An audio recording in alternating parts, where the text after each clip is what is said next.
இன்றைக்கி டக்குன்னு ஒரு டிஷ்ஷில் நம்ம பார்க்க போகிறது மசாலா ஃப்ரைட் இட்லி. அதுக்காக நான் இப்போ ஒரு 1 ஹவருக்கு முன்னாடி செஞ்ச இட்லி எடுத்துக்கிறேன். எண்ணெய் காய வச்சுருக்கிறேன். இதில் வந்து நம்ம அந்த இட்லியை க்யூபாக கட் பண்ணி நல்ல டீப் ஃப்ரை பண்ண போகிறோம். இன்றைக்கி நான் 3 இட்லியை வந்து இந்த மாதிரி குட்டி குட்டியாக கட் பண்ணி வச்சுருக்கேன். அதை வந்து நம்ம எண்ணெயில் நல்லா பொரிச்சு எடுக்க போகிறோம்.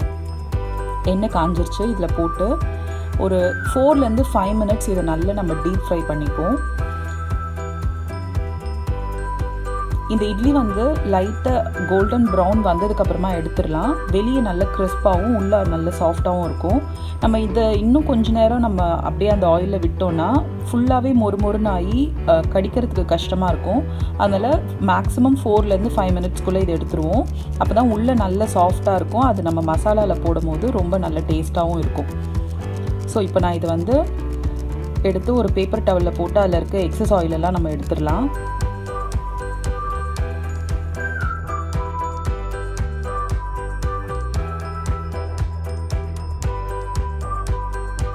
இப்போ மசாலா செய்கிறதுக்காக ஒரு பேன் சூடு பண்ணியிருக்கேன். பேன் காஞ்சதுக்கப்புறமா 1/2 டேபிள் ஸ்பூன் எண்ணெய். நம்ம வந்து ஏற்கனவே இட்லியை வந்து டீப் ஃப்ரை பண்ணியிருக்கோம். அதனால கொஞ்சமாக எண்ணெய் இருந்தால் போதும். எண்ணெய் காஞ்சதுக்கப்புறமா ஒரு 1 டீஸ்பூன் கடுகு போட்டு, கடுகு பொரிஞ்சதுக்கப்புறமா நம்ம வெங்காயம் சேர்க்க போகிறோம். கடுகு நல்லா பொரிஞ்சிட்ருக்கு. இப்போ நம்ம வந்து கட் பண்ணி வச்சுருக்க ஒரு வெங்காயம், நான் 3 இட்லிக்கு வந்து ஒரு வெங்காயம் எடுத்திருக்கேன்.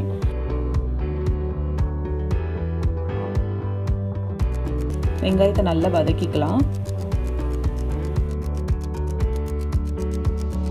இப்போ இதில் ஒரு பச்சை மிளகாய் போட்டிருக்கேன்.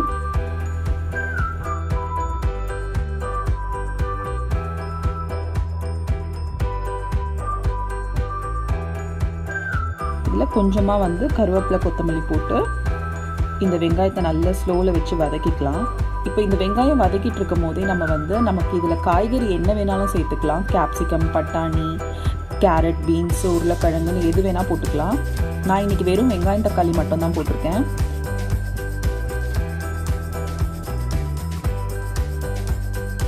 இப்போ நான் ஒரு தக்காளி கட் பண்ணி வச்சுருக்கிறதையும் சேர்த்துக்கிறேன்.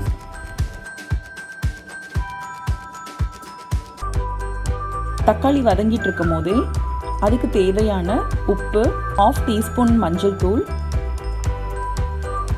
1 டீஸ்பூன் மிளகாத்தூள். நான் ஏற்கனவே பச்சை மிளகாய் சேர்த்ததுனால காரம் வந்து கம்மியாக இருக்கட்டும்னு சொல்லிட்டு சில்லி பவுடர் 1 டீஸ்பூன் தான் போட்டிருக்கேன்.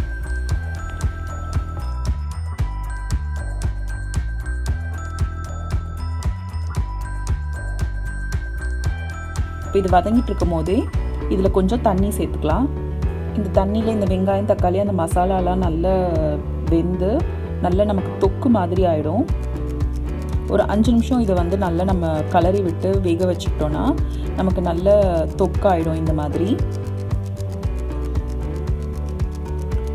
இந்த ஸ்டேஜில் நம்ம வறுத்து வச்சுருக்க அந்த குட்டி குட்டி இட்லியை கட் பண்ணி வறுத்து வச்சுருக்க இட்லியை நம்ம சேர்த்துக்கலாம்.